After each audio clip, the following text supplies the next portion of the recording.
निर्वाचन आयोग ने मंगलवार को महाराष्ट्र और झारखंड के लिए विधानसभा चुनाव की तारीखों का ऐलान कर दिया। इसके साथ ही विभिन्न राज्यों की 48 विधानसभा और 2 लोकसभा सीटों पर उपचुनाव का ऐलान भी किया गया है। चुनाव तारीखों के सामने आते ही Bharatiya Janata party action mode में आ गई है। भारतीय जनता पार्टी के मुख्यालय पर पार्टी की बड़ी बैठक बुलाई गई है, जिसमें पीएम मोदी भी शामिल हुए।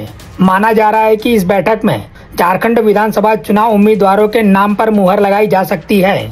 नई दिल्ली स्थित भारतीय जनता पार्टी के मुख्यालय पर हो रही इस बैठक में झारखंड को लेकर बड़ा अपडेट भी सामने आ रहा है। झारखंड विधानसभा चुनाव को लेकर एनडीए के बीच सीट बंटवारे के फॉर्मूले के बारे में भी जानकारी सामने आई है।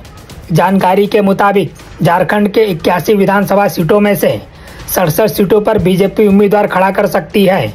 वहीं 14 सीटें गठबंधन के खाते में जाने की संभावना है। वहीं केरल की वायनाड लोकसभा सीट पर उपचुनाव की तारीखों का ऐलान कर दिया गया है। चुनाव आयोग की तरफ से कहा गया है कि 13 नवंबर को वायनाड में मतदान होंगे और नतीजे 23 नवंबर को आएंगे।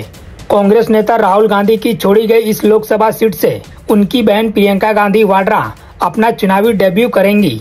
चुनाव आयोग के शेड्यूल के मुताबिक वायनाड लोकसभा सीट पर नामांकन दाखिल करने की आखिरी तारीख 25 अक्टूबर है। वहीं उम्मीदवारी वापस लेने की आखिरी तारीख 30 अक्टूबर है। लोकसभा चुनाव 2024 में वायनाड से दोबारा जीते कांग्रेस नेता राहुल गांधी ने बाद में इस सीट से इस्तीफा दे दिया था, क्योंकि उन्होंने वायनाड के अलावा उत्तर प्रदेश की रायबरेली सीट से भी जीत हासिल की थी।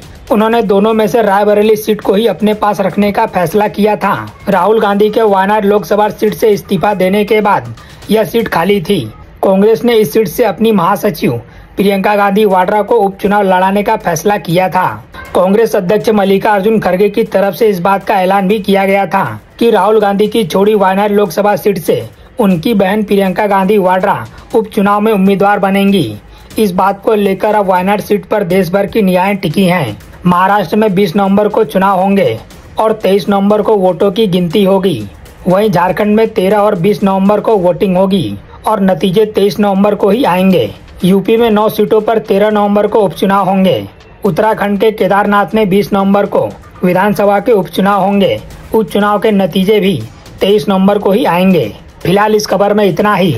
बाकी अपडेट के लिए बने रहिए लाइव टीवी न्यूज के साथ।